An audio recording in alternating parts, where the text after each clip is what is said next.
नमस्कार, मैं हूँ मनविंदर। आप सभी राष्ट्रवादियों का एमबीए नेटवर्क में एक बार फिर से बहुत-बहुत स्वागत है। कॉकरोचों के उत्पात के दौरान अमित शाह के लिए कहा जा रहा था कि वो शांत हैं, लेकिन ये शांति तो तूफान से पहले वाली निकली, क्योंकि संसद के मानसून सत्र के बीच अमित शाह ने संसद भवन में अपने ऑफिस में एक हाई लेवल मीटिंग की और इस मीटिंग में गृह सचिव गोविंद मोहन और intelligence bureau chief Mahesh Dixit मौजूद रहे।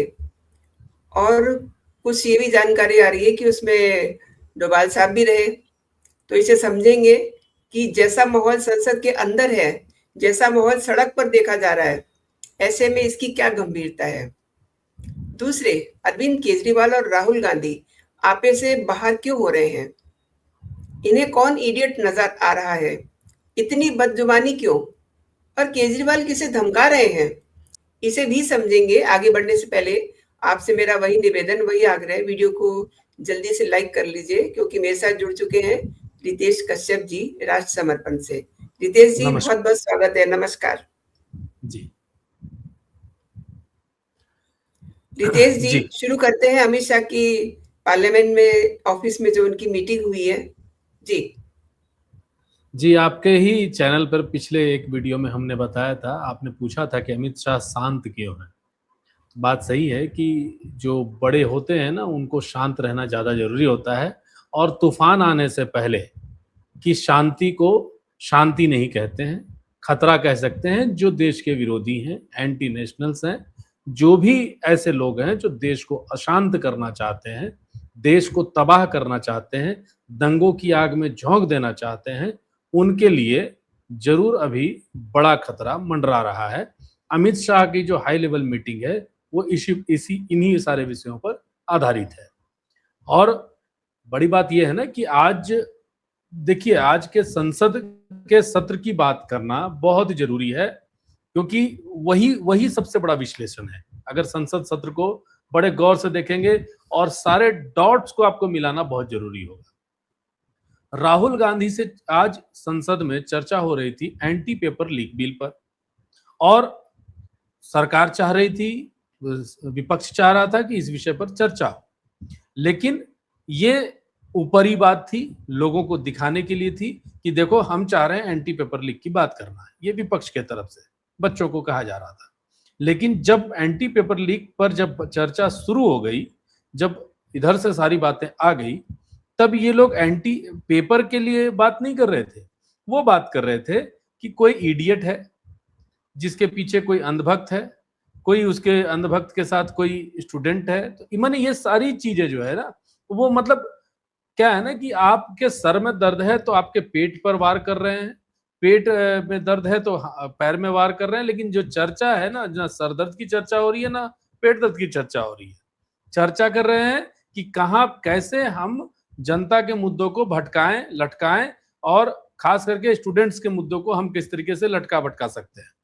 तो बस इन्हीं विषयों को लेकर के आज का एजेंडा जो समझ में आया, अमित शाह पर वो निशाना साध रहे थे राहुल गांधी, और वो उनको बोल रहे थे कि वो सदन में क्यों नहीं आए। भाई, सदन में जिनकी आवश्यकता है, क्या पहली बार राहुल गांधी सांसद बने हैं? क्या पहली बार राहुल गांधी को एलओपी का दर्जा मिला है? क्या पहली बार राहुल गांधी वहां पर पहुंच करके ये बात रख रहे हैं?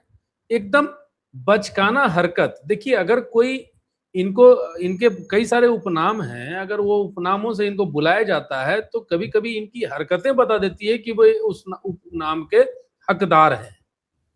आज जो शब्दों, एक तो है कि हर कोई जो संसद में घुसता है, एक नियमावली रहती है सबकी, भाई हमको कौन से शब्द बोलने हैं, कौन से शब्द नहीं बोलने हैं। हालांकि नियमावली हर जगह पे है, शब्दों की मर्यादा, हम लोग तो अभी संसद में नहीं है, लेकिन हम लोगों ने भी अभी शब्दों की मर्यादा रखी है। ये अपना भी तो संस्कार होता है। ये संस्कारहीनता का परिचय देना, ये कहाँ का राजनीति है, कहाँ का विपक्ष का प्रतिक्रिया दिखाई देता है कि हम गाली देंगे और उसको भी जस्टिफाई करेंगे। उसके बाद भी जब ये बात वहां पर नहीं बोलने दिया जाएगा, जब रोकने लगे सब पक्ष के लोग, सत्ता पक्ष के लोग, तब इनका कहना था कि हमको बोलने नहीं दिया जा रहा है। एक बार तो ये ओम बिरला जी से भिड़ गए कि मुझे बोलने नहीं दिया जा रहा है, मेरा माइक बंद कर दिया गया। और ये बात माइक पर सबको सुनाई दे रही है कि उनका माइक बंद है। अब आप सोच लीजिए कि किस तरह से माइक बंद हुआ। तो ये विक्टिम कार्ड प्ले करने का और विक्टिम कार्ड की बात करना का ये इन लोगों की पुरानी आदत है। बाहर आते हैं, बाहर आने के बाद प्रेस कॉन्फ्रेंस करते हैं कि आज तो कुछ धमाका ही मारेंगे, आज तो कुछ धमाका ही दे देंगे। ये बोल रहे हैं कि अमित शाह के निर्देश पर ही पैलेट गन चलाया गया। अब आप सोचिए अमित शाह क्यों निर्देश देने जाएंगे कि भैया जाके पैलेट गन मार दो। और अगर उनको ये, जैसे अगर आप विरोध कर रहे हैं या कोई मना करता है कि अमित शाह ने नहीं किया है ऐसा, इसका मतलब कि अमित शाह को पता ही नहीं कि कोई पैलेट गन चला रहा है, इसलिए भी अमित शाह को निशाने पर लिया जाए, इनको हटाया जाए। ठीक है। और आप सोच लीजिए कि ये व्यक्ति, अभी आपने फोटो दिखाया कि राहुल गांधी की 50 मिनट की स्पीच जमकर हंगामा होता है। इडियट शब्द बोलने पर स्पीकर ने 11 बार, रिजिजू ने 7 बार टोका, कहा कि माफी मांगे। देखिए ये जो न्यूज है ना, ये एक तरह का कभी कभार हमको अच्छा भी नहीं लगता है कि अपने ही साथियों के साथ में ये एक अलग नैरेटिव सेट करने का प्रयास करते हैं। जब 50 मिनट का स्पीच था तो स्पीच किस बात के लिए था? कि हम इडियट बोलेंगे किसी को, गाली देंगे किसी को, या फिर हम छात्र के मुद्दों के लिए आपको बैठाया गया था वहां पे, आप छात्र के मुद्दों की बात करने बैठे थे, आपने 50 मिनट बर्बाद कर दिया छात्र के मुद्दों के अलग हट करके बात करने में। तो क्या आपको जो समय मिला था, आपका तो हक था ना, छात्रों का हक था ना कि आप उनके बारे में बात करेंगे, आप और ज्यादा बिल में बढ़िया बेहतरी की बात करेंगे, चर्चा करेंगे, लेकिन आप तो सब चीजों को खा गए। और बाहर निकल करके भी आप वही कचरा फैला रहे हैं कि अमित शाह को इस्तीफा देना चाहिए, अमित शाह मस्ट गो, और एक उनका पुराना फोटो लगा दिया, कोई पुराना वाला उल्टा पलटा सा। तो उसके बाद असल में देखिए ये पूरा कंप्लीट नैरेटिव है। और ये बात सदन में इन्होंने क्यों कहा? इसलिए कहा, जैसे ये पेपर में चल रहा है ना इडियट शब्द, ये हर एक अखबार की सुर्खियां बने, इडियट शब्द, और इडियट पे चर्चा हो कि आखिर ये किसने किसके बारे में कहा। हालांकि किरण रिजिजू ने भी बहुत बढ़िया से, माफ कीजिएगा, अनुराग ठाकुर ने बहुत बढ़िया से सदन के बाहर आकर के बोला कि भाई अगर इनका नहीं पता है कि भाई ये स्टूडेंट्स को क्यों बोले हैं इडियट, ये तो ये बताएं, इनको माफी मांगना चाहिए। और अगर इन्होंने अपने बारे में कहा है तो वो स्वागत करते हैं, ये बात उनका था कि वो स्वागत करते हैं कि चलो इनको आत्मज्ञान हुआ, आत्मबोध हुआ कि अब ये गलती नहीं करेंगे दोबारा। लेकिन इस तरह के अमर्यादित शब्दों का प्रयोग संसद में नहीं होना चाहिए। तो आप सोचिए, जो स्टूडेंट माँ बहन की गालियां दे रहा है, सड़कों पर माँ बहन की गालियां दे रहा है, आप उनको जस्टिफाई कर रहे हैं, आप कह रहे हैं कि आप सही काम कर रहे हैं। एक तो कॉकरोच के गैंग के लोग तो कर ही रहे हैं ये काम, भाई सबको माफ करो, सबको एफआईआर वापस लो, सबका, चाहे रेपिस्ट हो, मर्डरर हो, चाहे पॉस्को एक्ट वाला हो, चाहे जो भी हो, आप सबकी एफआईआर वापस लो, नहीं तो हम फिर से आएंगे धरना पे। तो ये एक मैसेज तो कॉकरोच वालों ने दिया। अब ये कॉकरोच के हाथों खेल रहे हैं कि विदेशियों के हाथों में खेल रहे हैं, ये तो राहुल गांधी खुद ही बता सकते हैं, ये आप और हम तो है नहीं। आप ये बोल रहे हैं, इनका एक और कहना है कि अमित शाह ने बच्चों पर लाठियां चलवाई, नुकीला चीज डाल करके लाठी में पैलेट गन चलवाया। मैं थोड़ा पीछे जाना चाहता हूं, 1984 में जाना चाहता हूं इस मामले में। 1984 में श्रीमती इंदिरा गांधी की हत्या हुई थी। हत्या तो कोई एक व्यक्ति ने किया था, कोई समाज ने तो नहीं किया था। हत्यारे को फांसी होना चाहिए, हत्यारे पर एक्शन लेना चाहिए, लेकिन पूरे के पूरे सिख समाज का क्या दोष था? पूरे भारत को आग में झुलसाने का काम क्यों किया गया? और उसके बाद इन्हीं के पिताजी, जिनका नाम राजीव गांधी है, वो उस वक्त के बयान में, उनका जो बयान आया था, और किस तरह का बयान आया होगा वो आप कल्पना नहीं कर सकते हैं। आप तो खैर पुराने पत्रकार हैं, आपको तो जानकारी में होगा। कल आता है बयान कि बड़ा पेड़ गिरता है तो धरती हिलती है। तो ये उस नरसंहार को जस्टिफाई करने वाले पिता के पुत्र हैं। तो ये क्या होता है ना, जो गिद्ध होता है ना, गिद्ध, वो हर समय इस बात का इंतजार करता है कि काश किसी की मौत हो जाए, चारों तरफ खून की नदियां बहें, चारों तरफ मांस के लोथड़े बिखरे रहें, तभी जाकर उनका पेट भरेगा। आज के डेट में ऐसे गिद्ध जो है ना, राजनीति में भी आ गए हैं, और वो इसी बात का इंतजार में है कि किस तरीके से पूरे देश भर में अराजकता फैले और हम गिद्ध की तरह इस सत्ता को हथिया लें। बस इनके मन में सिर्फ इतनी सी बात है। और गिद्धों की श्रेणी में बहुत सारे 420 लोग बैठ रहे हैं, घूम रहे हैं। और आजकल तो अब एक और आ गया, अचानक से 20 की बात आ गई लास्ट में, तो E20 की बात करते हैं थोड़ा सा। E20 पर केजरीवाल जो हैं बड़े दुखी हो गए। तो केजरीवाल की बात करें तो अब उनको उनको तकलीफ है कि गडकरी का इस्तीफा कैसे लिया जाए। मतलब कैसे विपक्ष जो है एक माहौल बना रहा है कि हम गडकरी को E20 पर घेरे, बच्चों के पैलेट गन पर हम अमित शाह को घेरे, और उसके बाद एक तरफ धर्मेंद्र प्रधान तो घेरे लिए गए। तो इनको क्या लग रहा है कि बड़ा अब इजी है, जिसका इस्तीफा मांगेंगे लगता है कि इस्तीफा लेके बैठा हुआ है सब मंत्री कार्यकर्ता, और हम तुरंत वापस ये लोग सारे जाके इस्तीफा दे देंगे।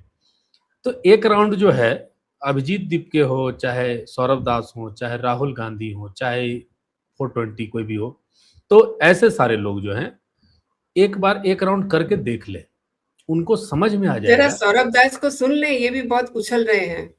जी जी जी जी जी, बिल्कुल सुनना ही चाहिए।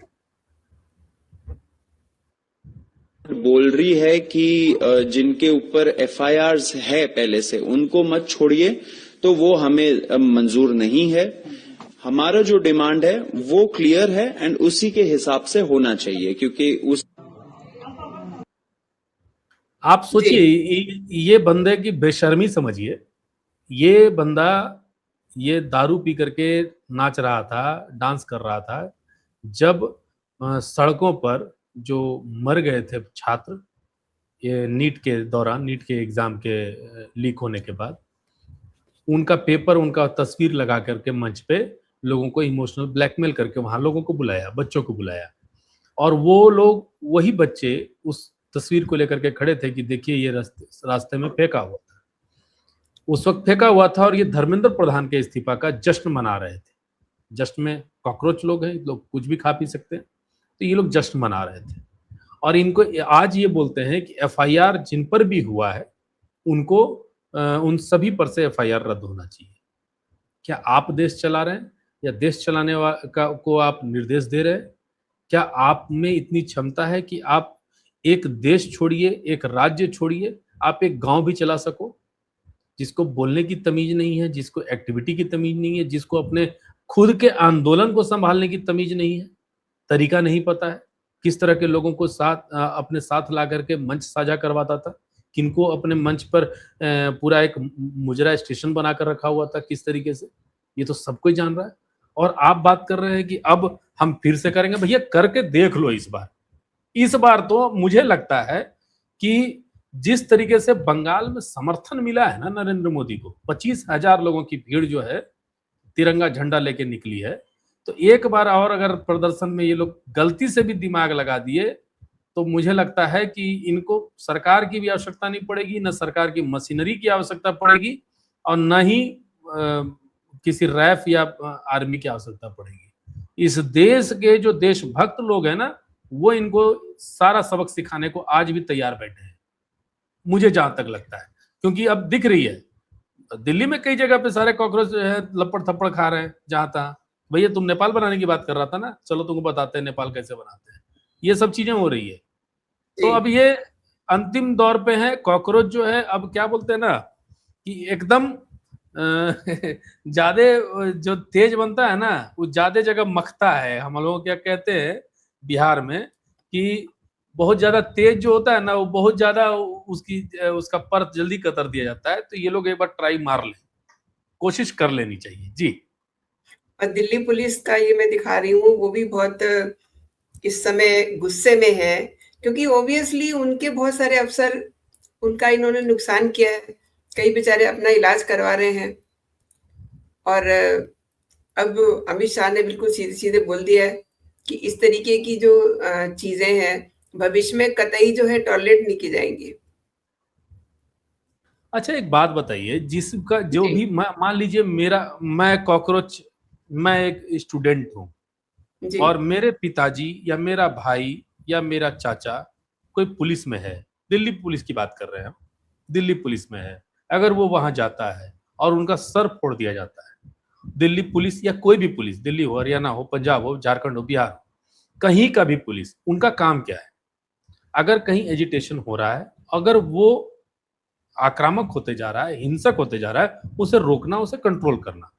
एक तो हिंसा ही नहीं करना है पहला, तो किसी भी आंदोलन में कोई रूल नहीं लिखा रहता है कि भैया हम आंदोलन करेंगे, हिंसा भी करेंगे, उसका तो आपको परमिशन नहीं मिला है। आप नॉन परमिसेबल चीज जो है आप जब करोगे तो पुलिस का काम है उसको रोकना, और आप पुलिस के ऊपर अटैक कर रहे हो, उनका माथा फोड़ दे रहे हो। जानते हैं बिहार वार में ऐसी ऐसी स्थिति है, किसी का सर का हड्डी टूट गया है, सर का माने ईटा से मारा गया है, बहुत बेरहमी से पुलिस के ऊपर बर्बरता हुई है। पुलिस जहां गलत होती है हम लोग वहां पर भी सवाल पूछते हैं, जहां पुलिस सही है वहां पर हम उनका समर्थन क्यों नहीं करेंगे? क्या पुलिस हमारे इस देश के नहीं है? क्या पुलिस हमारे लिए काम नहीं कर रहे हैं? आज अगर पुलिस हटा लिया जाए, जो भी व्यक्ति है, पंजाब की बात करते हैं, पंजाब में तो उनकी सरकार है ना, पंजाब में तो अगर पंजाब की बात करते हैं या किसी और राज्यों की बात करें, सारी जगह से पुलिस हटा लिया जाए, क्या कोई भी व्यक्ति सुरक्षित रहेगा? लाख बुराइयां हैं पुलिस में, फिर भी मैं बात ये कर रहा हूं कि क्या पुलिस वहां से हटा लिया जाए तो कोई भी चीज सुरक्षित रहेगा?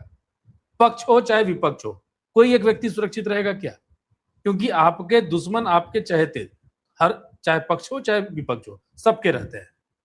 तो इसलिए पुलिस को आप एकदम दुश्मन मान लीजिएगा और उसके बाद उन पर प्रहार कीजिएगा, तो वो हम लोग इतना मॉब लिंचिंग हो रहा है पुलिस की, 10-10 20-20 लात से घूंसों से मार रहे हैं महिलाओं का।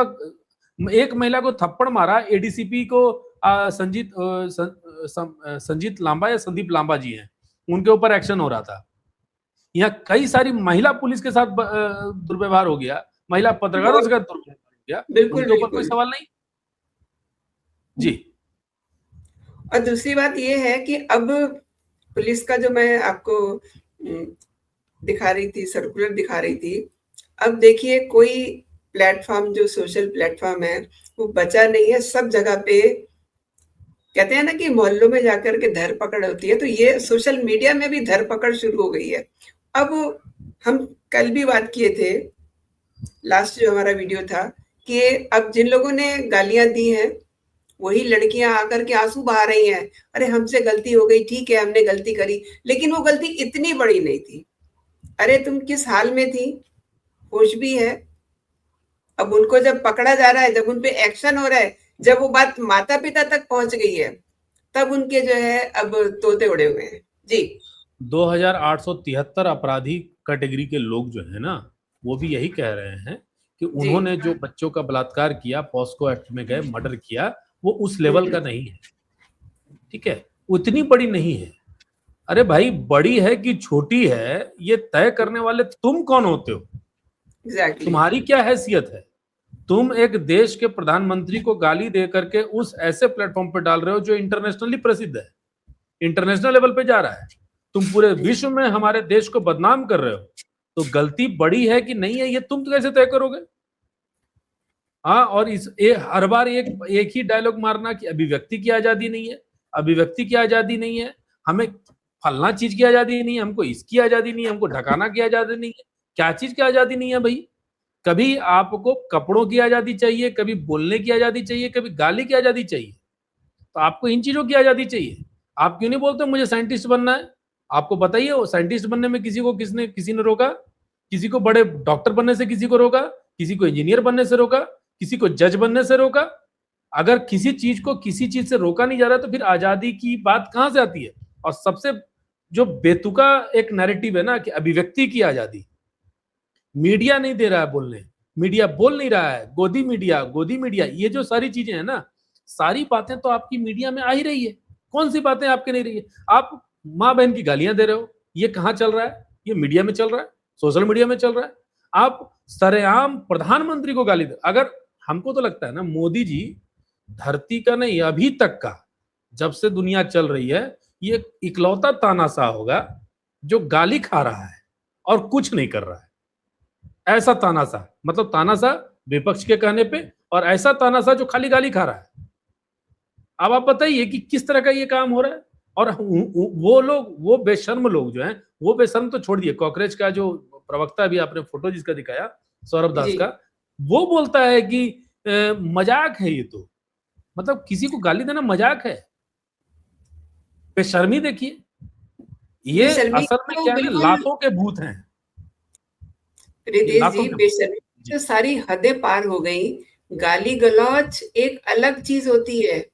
ये वहां क्या क्या बोल रहे थे, मतलब बिल्कुल समझ से परे की बात है।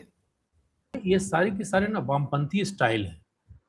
वामपंथियों के साथ में आप जब जाते हैं ना, जब उनसे आप ये पहले तो आपको कंफ्यूज करेंगे, ऐसे ऐसे सवाल करेंगे कि आपको पहले कंफ्यूज करेंगे, और उसके बाद अगर गलती से आपको मौका मिला बोलने का और आपने सवाल कर दिया, तो ये आप पर हमला करेंगे, पहले जुबानी यानी गाली से, फिर उसके बाद पत्थर से, बंदूक से, लाठी से, किसी चीज से भी। वामपंथी स्टाइल यही है। और आपको देखिए, देखने को भी मिल रहा होगा इनके मंच से लेकर के सारे जगहों पर कि पूरे के पूरे वामपंथी मानसिकता का गढ़ बना हुआ था। सारे डफलीबाज वहां पहुंचे हुए थे, सारे 420 वहां पहुंचे हुए थे, सारे अपराधी वहां पहुंचे हुए थे, और सारे अपराधियों का ये हुजूम था जो भारत के खिलाफ एक जंग की तैयारी थी। मैं इसे भारत के खिलाफ जंग की बात कर रहा हूं, स्टूडेंट के साथ नहीं थे। अगर ये पेपर लीक वर्तमान की सरकार ला रही है, आपको धर्मेंद्र प्रधान का इस्तीफा स्वीकार करवा रही है, सब चीजों को लेकर के देखिए तो सब सब कुछ मान लिया गया। क्यों? For the sake of student, सिर्फ स्टूडेंट के लिए। अगर स्टूडेंट के अलावा अगर बाकी हरकतें जो है ना, वो भारत के खिलाफ एक जंग के रूप में देखा जाना चाहिए। और इसी वजह से इन्हीं सारी चीजों का इनपुट अमित शाह के पास में है, डोभाल जी के पास में है, आईबी के पास में है, जिसकी वजह से ये पूरी की पूरी हाई लेवल मीटिंग चल रही है। और आगे आने वाले दिनों में देखिएगा, मैं सबको, आपके दर्शकों को अपने बातों से भी एक बात बता रहा हूं, अपने आसपास नजर बनाए रखिए।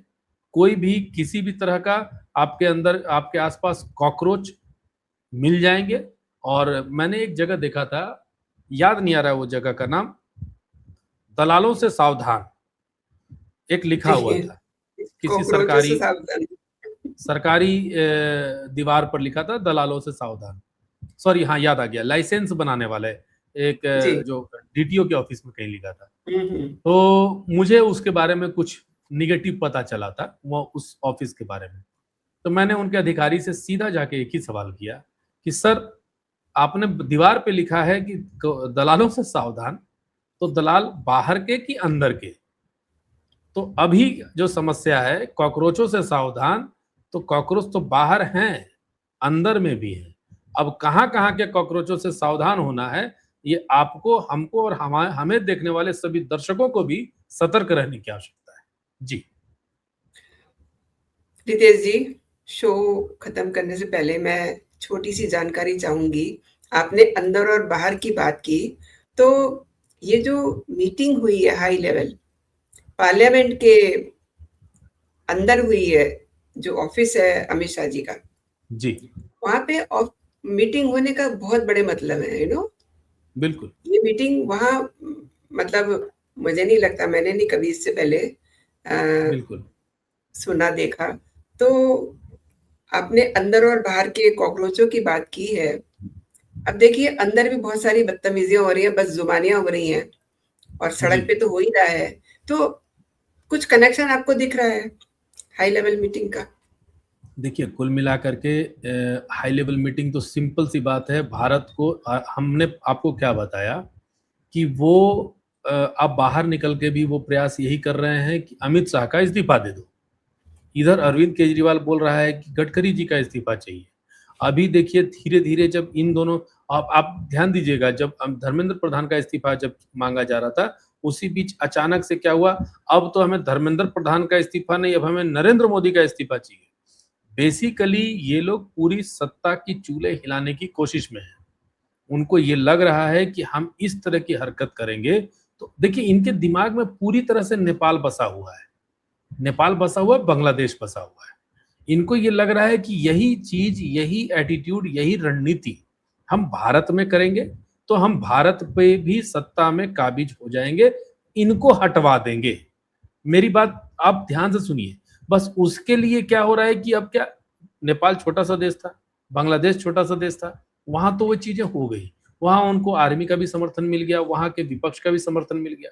यहाँ पर ना तो इनको आर्मी का समर्थन मिलेगा, ना तो यहाँ पे पुलिस का समर्थन मिलेगा, और ना ही किसी भी फोर्स का, क्योंकि एक्चुअली में तो यहाँ पर वैसा सिस्टम है नहीं। आप तो एक हैवॉक क्रिएट कर रहे हैं ना, माहौल बना रहे हैं ना।